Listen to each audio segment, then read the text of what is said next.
সর্বপ্রথম আমাদের দুর্বলতার বিরুদ্ধে যুদ্ধ করতে হবে, সাহসী হতে হবে, বীর হতে হবে। পাপের জ্বলন্ত প্রতিমূর্তি ওই দুর্বলতা। তারাও যত শীঘ্র পারো ওই রক্ত শোষণকারী অবসাদ উৎপাদক ভ্যাম্পায়ারকে। হটে যাওয়াটা বরং দুর্বলতা নয় কো, কিন্তু চেষ্টা না করাই দুর্বলতা। তুমি কোনো কিছু করতে প্রাণপণে চেষ্টা করা সত্ত্বেও যদি বিফল মনোহত হও, ক্ষতি নাই, তুমি ছেড়ো না। ওই অম্লান চেষ্টাই তোমাকে মুক্তির দিকে নিয়ে যাবে। অনুতাপ করো, কিন্তু স্মরণ রেখো যেন পুনরায় অনুতপ্ত হতে না হয়। যখনই তোমার কুকর্মের জন্য তুমি অনুতপ্ত হবে, তখনই পরম পিতা তোমাকে ক্ষমা করবেন। আর ক্ষমা হলেই বুঝতে হবে তোমার হৃদয়ে পবিত্র সান্ত্বনা আসছে, আর তাহলেই তুমি বিনীত, শান্ত ও আনন্দিত হবে। যে অনুতপ্ত হয়েও পুনরায় সেই প্রকার দুষ্কর্মে রত হয়, বুঝতে হবে সে সত্তরে অত্যন্ত দুর্গতিতে পতিত হবে। জগতে মানুষ যত কিছু দুঃখ পায় তার অধিকাংশই কামিনী কাঞ্চনে আসক্তি থেকে আসে। ও দুটো থেকে যত দূরে থাকা যায় ততই মঙ্গল। চাওয়াটা না পাওয়াই দুঃখ। কিছু চেয়েও না, সব অবস্থায় রাজে থাকো। দুঃখ তোমায় কি করবে? পরম পিতার কাছে প্রার্থনা করো, তোমার ইচ্ছাই মঙ্গল। আমি জানি না কিসে আমার মঙ্গল হবে, আমার ভিতরে তোমার ইচ্ছাই পূর্ণ হোক। আর তার জন্য তুমি রাজি থাকো, আনন্দে থাকবে, দুঃখ তোমাকে স্পর্শ করবে না। এটা খুবই সত্য কথা যে মনে যখনই অপরের দোষ দেখবার প্রবৃত্তি এসেছে, তখনই ওই দোষ নিজের ভিতরে এসে বাসা বেঁধেছে। তখনই কাল বিলম্ব না করে ওই পাপ প্রবৃত্তি ভেঙে চুরে ঝেঁটিয়ে সাফ করে দিলে তবেই নিস্তার, নইলে সব নষ্ট হয়ে যাবে। তোমার নজর যদি অন্যের কেবল কুই দেখে, তবে তুমি কখনোই কাউকে ভালোবাসতে পারবে না। আর যে সৎ দেখতে পারে না, সে কখনোই সৎ হয় না। তোমার মন যত নির্মল হবে, তোমার চক্ষু তত নির্মল হবে, আর জগৎটা তোমার নিকট নির্মল হয়ে ভেসে উঠবে। তুমি যাই দেখো না কেন, অন্তরের সহিত সর্বাগ্রে তার ভালোটুকু দেখতে চেষ্টা করো। আর অভ্যাস তুমি মজ্জাগত করে ফেলো।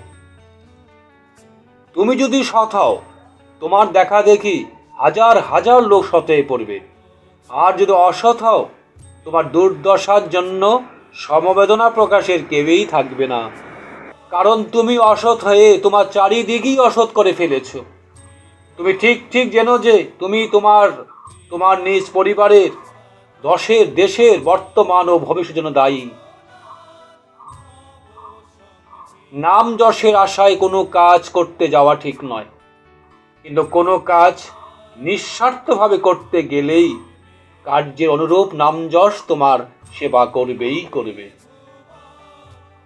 তুমি অন্যের নিকট যেমন পেতে ইচ্ছে করো, অপরকেও তেমনি দিতে চেষ্টা করো। এমনতর বুঝে চলতে পারলেই যথেষ্ট। আপনি সবাই তোমাকে পছন্দ করবে, ভালোবাসবে। নিজে ঠিক থেকে সবাইকে সৎভাবে খুশি করতে চেষ্টা করো, দেখবে সবাই তোমাকে খুশি করতে চেষ্টা করছে। সাবধান, নিজত্ব হারিয়ে কাউকে খুশি করতে যেও না, তাহলে তোমার দুর্গতির সীমা থাকবে না। কাজ করে যাও, কিন্তু আবদ্ধ হইও না। কাজ করে যাও, অদৃষ্ট ভেবে ভেঙে পড়ো না। আলসে হইও না, যেমন কাজ করবে তোমার অদৃষ্ট তেমনি হয়েই দৃষ্ট হবেন। তোমার শয়তান অহংকারে আহাম্মগামীকে বের করে দাও। পরম পিতার ইচ্ছায় তুমি চলো। অদৃষ্ট কিছুই করতে পারবে না, পরম পিতার ইচ্ছাই অদৃষ্ট। তোমার বন্ধু যদি অসৎ হয়, তাকে ত্যাগ করো না, বরং প্রয়োজন হলে তার সঙ্গ বন্ধ করো। কিন্তু অন্তরে শ্রদ্ধা রেখে বিপদে আপদে কায়মানো বাক্যে সাহায্য করো, আর অনুতপ্ত হলে আলিঙ্গন করো। যে কর্ম মানুষের কাছে বলতে মুখে কালিমা পড়ে, তা করতে যেও না। গোপন যেখানে ঘৃণা, লজ্জা, ভয়ে, সেইখানেই দুর্বলতা, সেইখানেই পাপ। তুমি যাকে চালক রূপে মনোনীত করে নিয়েছ, তার কাছে তোমার হৃদয়ের কোনো কথা গোপন রেখো না। গোপন করলে তাকে অবিশ্বাস করা হবে, আর অবিশ্বাসেই অধপতন। যে কার্যে তোমার বিরক্তি ও ক্রোধ আসছে, নিশ্চয় যেন তা পণ্ড হওয়ার মুখে। কার্য সাধনের সময় তা হতে যে বিপদ আসবে, তার জন্য রাজি থাকো, বিরক্ত বা অধীর হইও না। সফলতা তোমার দাসী হবে। চেষ্টা করো, দুঃখ করো না, কাতর হইও না, সফলতা আসবেই। অহংকার থেকেই আসক্তি আসে, আসক্তি থেকে আসে অজ্ঞানতা, আর এই অজ্ঞানতাই দুঃখ। সন্দেহ থেকে অবিশ্বাস আসে, এই অবিশ্বাসেই জড়ত্ব। আলস্য থেকে মূঢ়তা আসে, এই মূঢ়তাই অজ্ঞানতা। অসতে আসক্তি থেকে ভয়, শোক, দুঃখ আসে। অসৎ পরিহার করো, সতে আস্থাবান হও, ত্রাণ পাবে।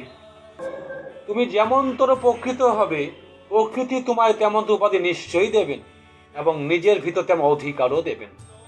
ইয়া নিত্য প্রত্যক্ষ করছো, তবে আর চাইবে কি? প্রাণপণে প্রকৃত হতে চেষ্টা করো। ভুলেও নিজেকে প্রচার করতে যেও না, বা নিজেকে প্রচার করতে কাউকে অনুরোধও করো না। তাহলে সবাই তোমায় ঘৃণা করবে, আর তোমার হাতে দূরে সরে যাবে। তোমার ভিতরে যদি সত্য না থাকে, হাজার বলো, হাজার ভান করো, হাজার কায়দাই দেখাও, তোমার চরিত্রে, তোমার মনে, তোমার বাক্যে তার জ্যোতি কিছুতেই ফুটবে না। সূর্য যদি না থাকে, বহু আলো অন্ধকারকে একদম তাড়িয়ে দিতে পারে না।